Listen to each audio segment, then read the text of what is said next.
Welcome to Mud 79. I'm Fearless Fred Kennedy, the creator of this totally original and in no way authorized Star Wars fan fiction podcast. If you're listening to this, you probably love Star Wars. I do too, and have always dreamed about telling my own story in a galaxy far, far away. A story that's less about the Jedi Temple and more about those who were on the front lines. A boots-on-the-ground story about how those living in the galaxy survive the horrors of war. That's what Mud 79 is all about. If you're new to the show, welcome, but please be aware this is a series. So if you don't want to be totally lost, start from the beginning with episode 1. You don't want to be a stormtrooper. This is episode 14, Not a Committee. The attack on Domnju was a trap. Somehow, secessionist forces lured the Imperial Army into an ambush and used the diversion to attack Vybus and make off with its Kenyan stores. Solomon Kwai recovers from his wounds in the infirmary and learns just how thoroughly the Empire was outmaneuvered. Now, he and the rest of the 79th wonder what happens next. How will the Empire find those responsible for the attack on Vybus? Was the holo shown in the Galactic Senate really a fake? What's the next move for Imperial Command? Let's find out.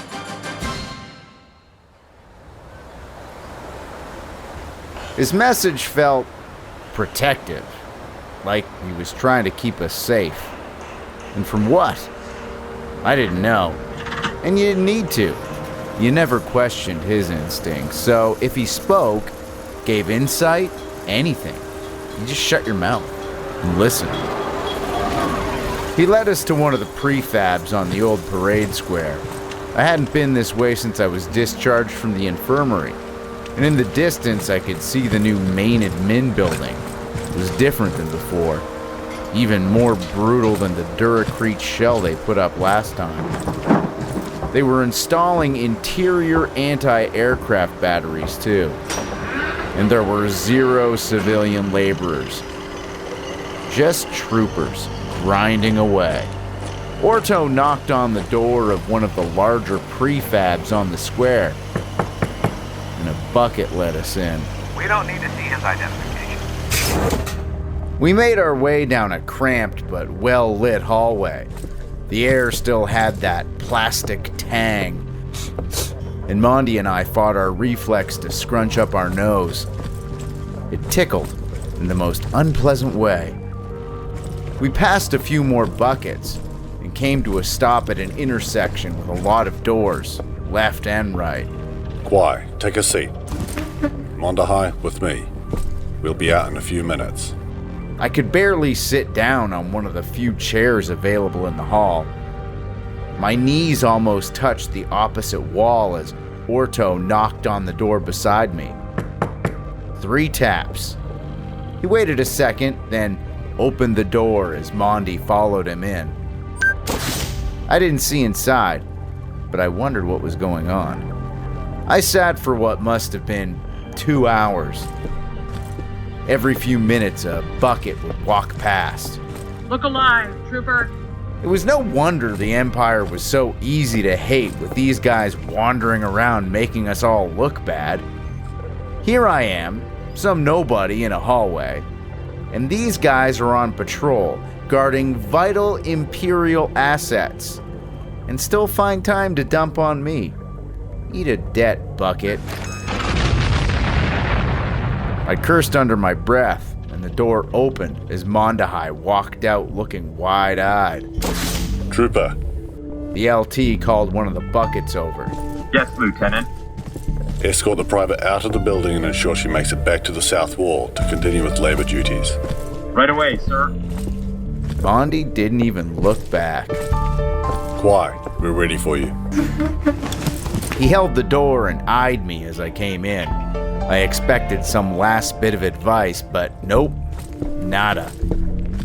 As I walked into the windowless room, I saw a naval officer sitting across from 3 empty chairs. They were behind a table. He was tapping away at a data pad. This guy was a captain. His uniform was different, though. White tunic. Imperial Intelligence. Guy looked prim and proper, which was standard for intelligence officers.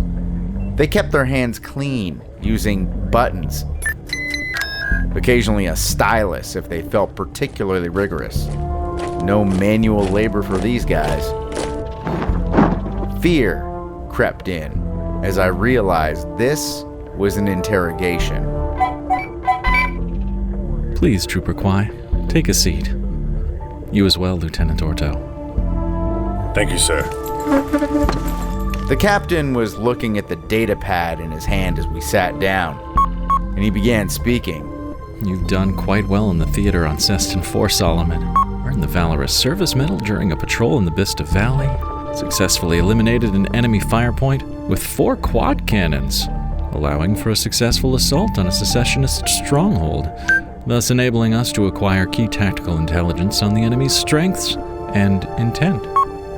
He stopped speaking and looked up at me. I didn't say anything. Felt like the LT was telling me to keep my mouth shut.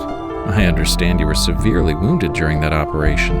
Parasitic infections, punctured lung. He held up the data pad. Look at this, leg almost amputated. Impressive you were even fit for duty the day Camp Vybus was attacked. Was I supposed to be talking here? I sat in silence instead. Nothing to add? He wasn't fit for active duty, sir. He was on modified duties at the firing range. It was my order that put him there, sir. Yes, I know, Lieutenant. I was giving your soldier a compliment. I've seen the security footage. He performed quite admirably. A testament to your training and leadership. Unfortunate things ended the way they did. But before we continue, I'd like for you to leave for a moment, Lieutenant Orto. Yes, sir. I'll be right outside if required. He stepped out the door and it latched behind him. The captain's expression shifted. His deadpan demeanor was replaced by ice-cold cruelty. You can come in now. The door behind him slid open and 2 purge troopers walked in. Yup, those purge troopers. I understand you've met Red and Blue. Yes, sir, I answered. Don't mind them. They're only here to ensure you're not dishonest with me. That would be rather upsetting, Private. He smiled a bit as the purgers stepped around the table to flank me. They were like loth wolves, circling their prey, shoulders flexed and rolling. He cleared his throat, and Red hit me clean on the jaw, like a piston. Are you listening, Trooper? Yes, I spat out.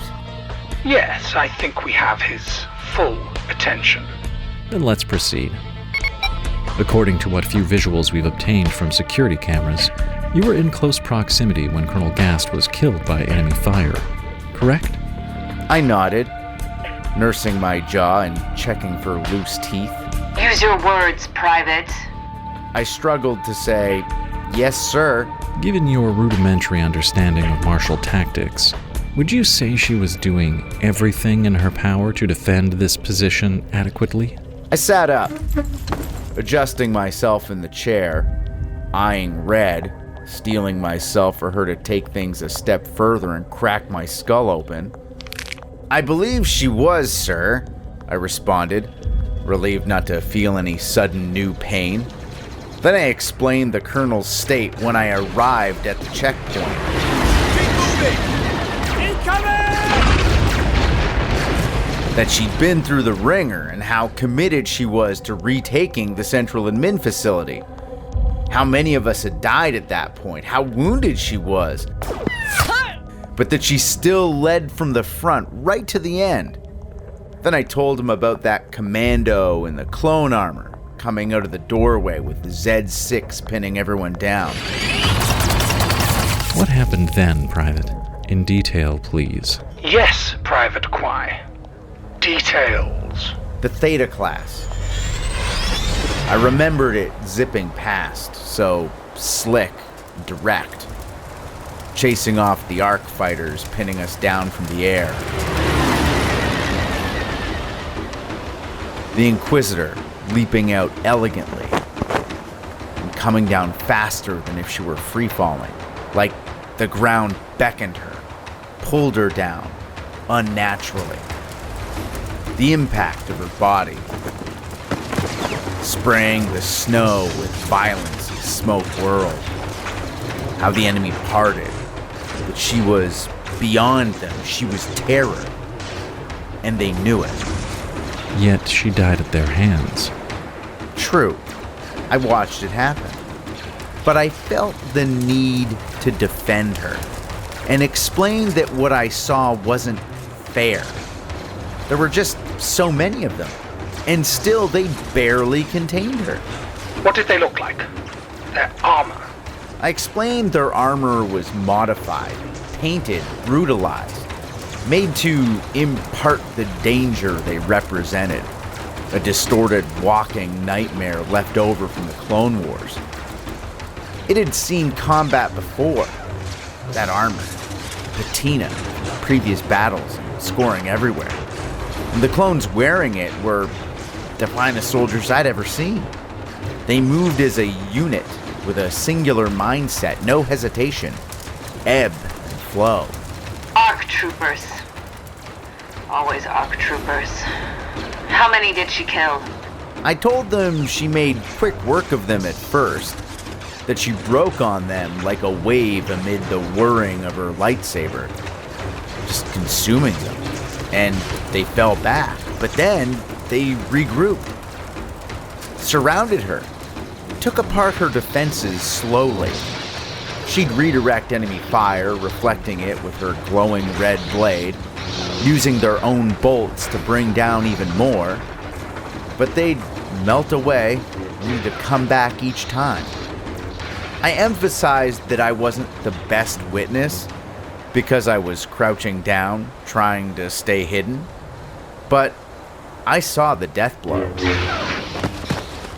Delivered by a clone commando, wielding a lightsaber.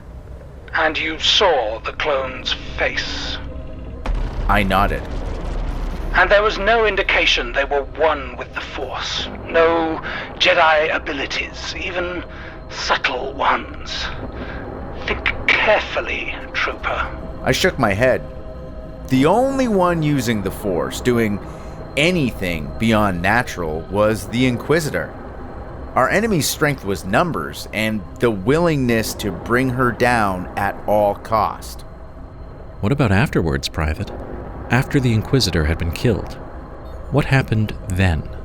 A mid-sized ship touched down almost immediately. As troopers loaded on, I saw that there were prisoners they'd broken out of the brig inside, including that woman who had the Zerka rifle from a few months ago. She was there, seemed pretty friendly with everyone, or at least they were relieved to see her alive. I also told them I'd been shot, beaten, and left to bleed out. As soon as I got to that part, Red leaned in close, a centimeter away from my face, studying me. Thank you, Private. You have been most helpful. The two purgers left the room, leaving me alone with the intelligence officer, who kept poking away on that datapad. Lieutenant Orto. He spoke without even looking up. The LT opened the door a second later. Yes, sir. You've done a fine job with this one. Private Quai is an exemplary soldier, and a credit not only to the Empire, but to your skill as a combat leader. Well done, Lieutenant. Thank you, sir. You're both dismissed. If there are any further questions, I'll ensure you're contacted. Have a good day. We got up and left. The LT brought me back to the wall, expressing concern about the deepening bruise on the side of my face. He laughed when he found out what happened, said I was lucky they only hit me once. I must have led them to believe I was taking things seriously. It wasn't uncommon for them to break out stun batons if they weren't getting the right answers. The platoon was still working on the wall when I got back. but most of our section was already done. So where'd you two get dragged off to? Look at their nails. They just got them done. I forgot. The grooming standard. By week's end, we'd wrapped up a shocking amount of work on the camp. Exterior walls were already fully built, and the debris from within the perimeter was entirely gone. Work was going full steam on the new installations, too. Storage facilities, shuttle and armor bays, new barracks were going up, bigger than the originals, and defensive towers were getting topped with anti-air cannon and heavy missile batteries. There were shuttles coming and going every minute of the day. This camp had more traffic than a mid-grade starport on a hyperspace route. It was dizzying. They'd even begun work on the bridge over the river, connecting the camp with the eastern shore. I was getting my boots on and watching the snow fall at the barracks window when our bracelets beeped. All of our bracelets.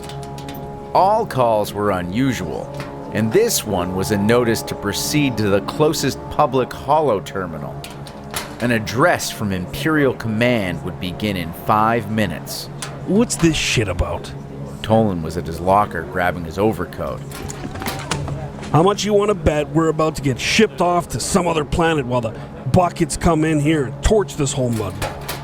We fired up the main holo terminal in the rec room and waited. The whole platoon was in there, including some clowns from the 80th. The Imperial emblem floated in front of us. That slow rotation, a clock counting down the seconds. They certainly loved suspense. Hey, I wonder if they found that hollow of whack eggs getting spanked by Jawas at that brothel on Cestin IV? I hope not. I just had breakfast. The bad jokes were interrupted by the hollow of an Imperial officer, a Commodore, heavy rank, command rank, black uniform too. This guy was Army, not Navy, which was a nice change. Something big was about to happen. Soldiers of Cestin IV, I am Commodore Panna Meldeen of Imperial Army Command. As of this moment, I will be personally overseeing all military actions in the Cestin system, with my primary focus being the current disruption of Imperial authority. The face on the holo terminal was tanned and stern. He had a jaw like the hull of a Mon Calamari battlecruiser. The left side was a full bionic reconstruction with no cosmetic additions. He wore it with pride. No doubt all of you are aware of the disastrous assault on the Loyalist position in Domnju and the simultaneous massacre at Camp Vybus. These failures were due to the traitorous actions of Captain Lero Balon, whose incompetence and lack of command acumen allowed multiple enemy agents to operate with impunity aboard his own vessel, resulting in the deaths of over 1,000 Imperial soldiers. I recognized that name. The captain had given us inspection back when I got my medal. His blatant stupidity led to a massive buildup of Kenyan 68 on the surface, attracting the attention of militant factions seeking to sow chaos in nearby sectors, further jeopardizing Imperial interests and threatening the lives of every citizen in the surrounding systems. Rest assured, these mistakes will not be repeated. My first act upon boarding the Star Destroyer Crossfire was to terminate his command. The footage shifted to a security feed from the Crossfire's main shuttle bay.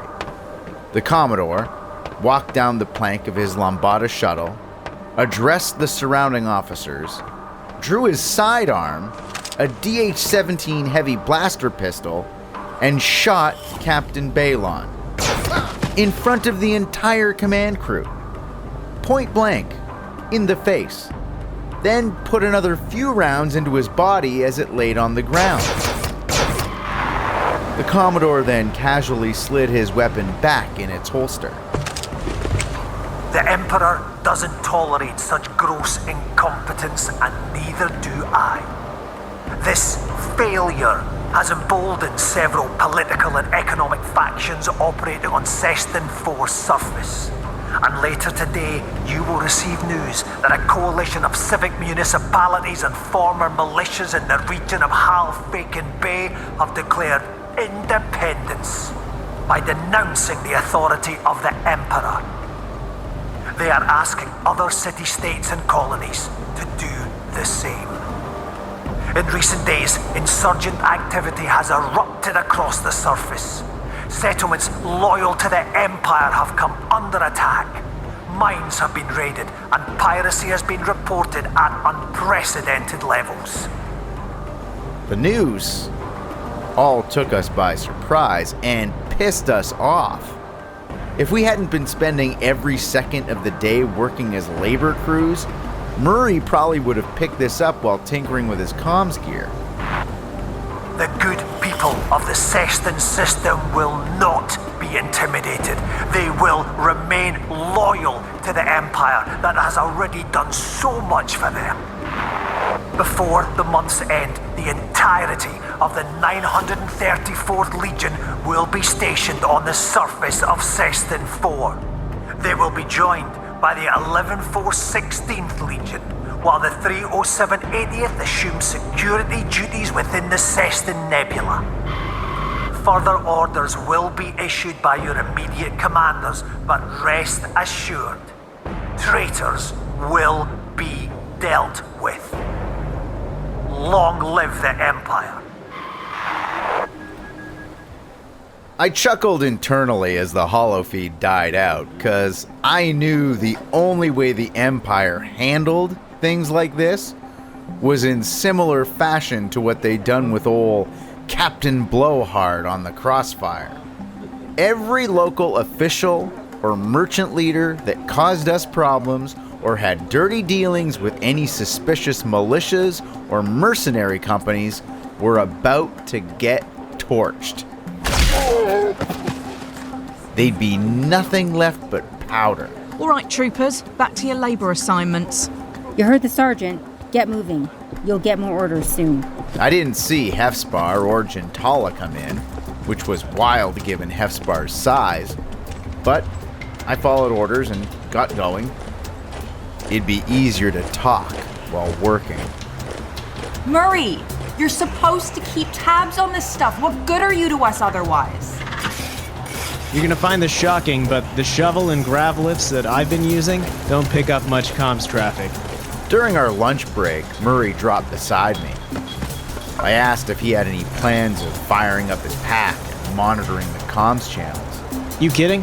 If they're sending a Commodore out of a hole like this, they've got eyes and ears all over.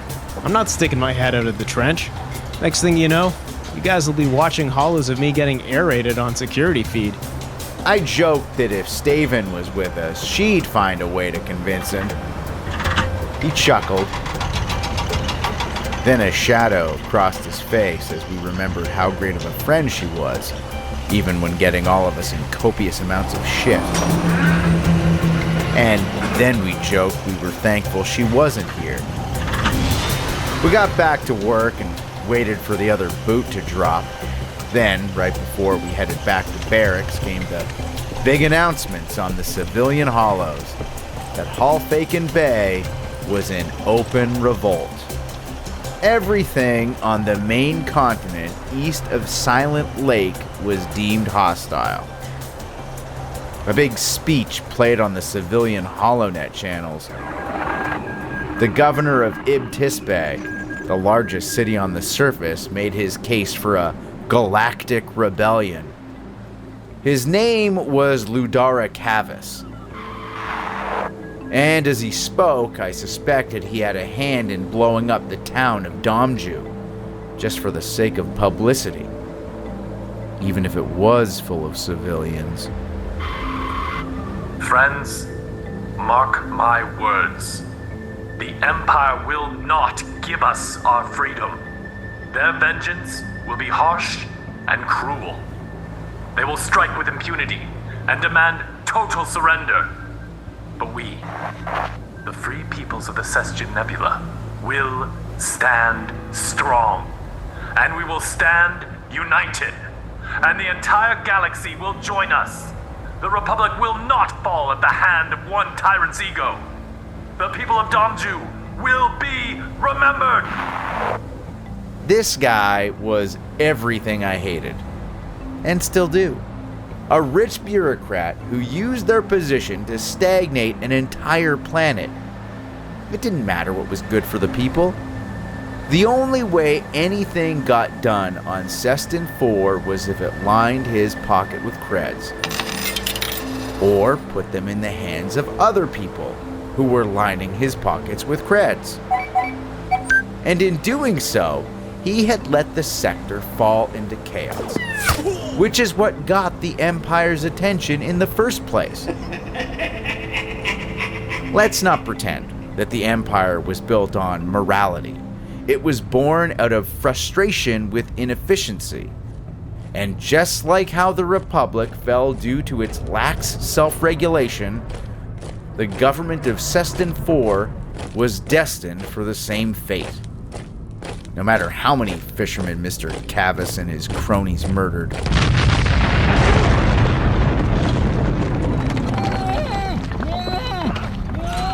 And those cronies were now considered to be anyone east of Silent Lake. Silent Lake was a massive body of water that separated the main continent from a block of land that was home to the 4 largest cities on the surface. In fact, those 4 cities and the surrounding communities accounted for almost 3/4 of the planet's population. All of them nestled along the crystal coastline of Halfaken Bay. The biggest trading ports, landing pads, and before we came, the administrative hub of the entire planet. I told you, when the Empire came, we pissed off the locals. Well, these were the people who paid the locals. As the governor's speech sunk in, the Commodore came onto the net with a wide-channel cast. This time, he looked like a completely different person. Genuine, kind, and warm. People of Cestin IV, and most importantly, all citizens dwelling on Halfaken Bay. You are being manipulated by a collection of wealthy socialites and merchant royalty.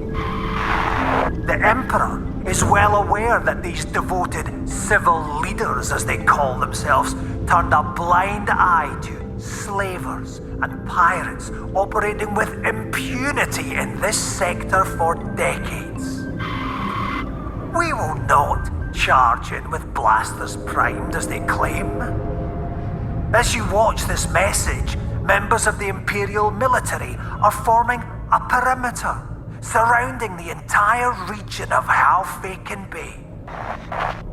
They're equipped with humanitarian aid, shelter, and medical supplies.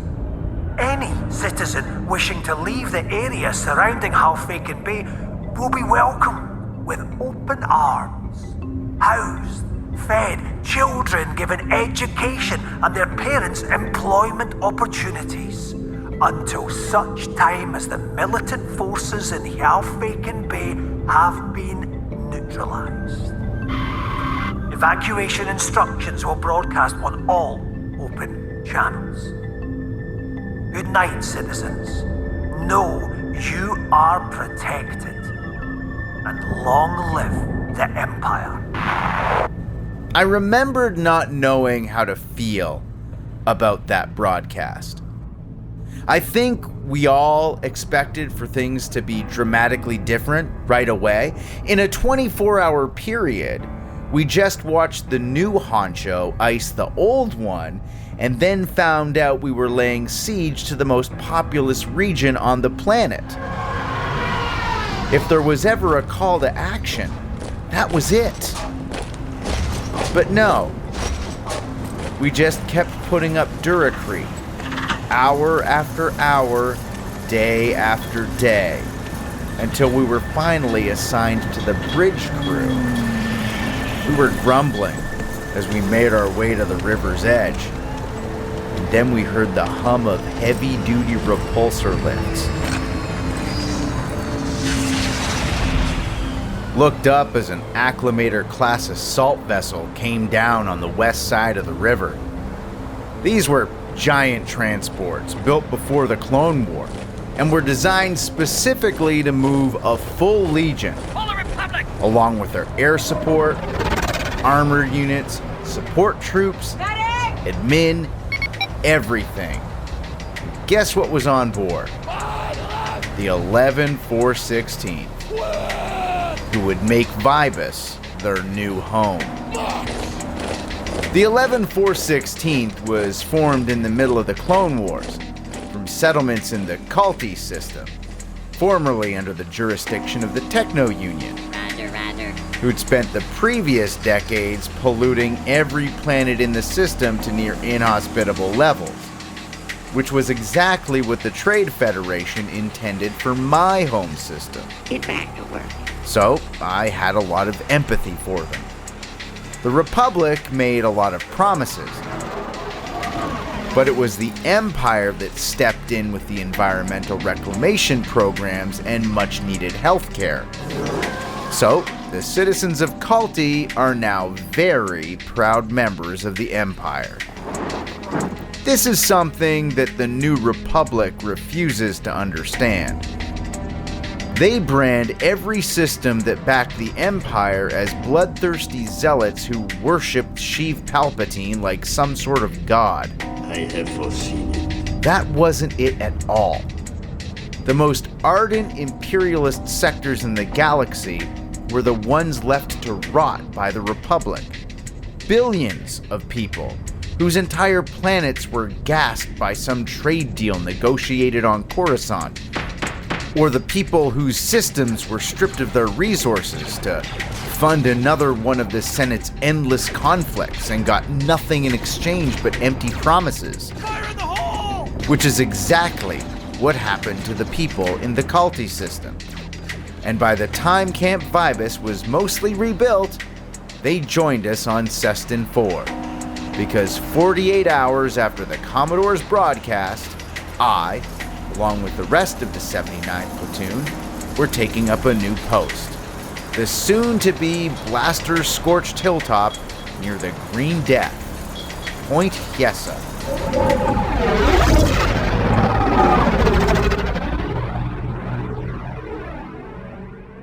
A full-blown rebellion in the Cestin Nebula? What does that mean for the 79th Platoon? Will the arrival of 2 new legions be enough? Or does Commander Meldeen underestimate their growing resistance to Imperial rule? That's next time on Episode 15, Bright Light. Thank you for joining me this week on Fearless Fred Presents Mud 79, a Star Wars fan fiction podcast. If you haven't already, make sure you follow the show so you'll never miss an episode.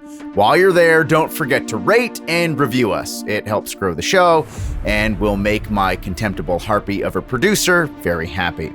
We're available for free at Apple Podcasts, Spotify, Amazon Music, and wherever else you get your favorite streaming audio. You can also listen at curiouscast.ca. Be sure to check out the show notes for more information and a full listing of Mud 79's cast. If you want to reach out to me directly, you can find me on Twitter and Instagram at fearless_Fred, or email me at mud79@curiouscast.ca. This show is hosted and written by me, Fred Kennedy, and Dila Velazquez, the Harpy, our producer. Sound design is by moi, and final production is by Rob Johnson. I'll see you next week for more Mud 79.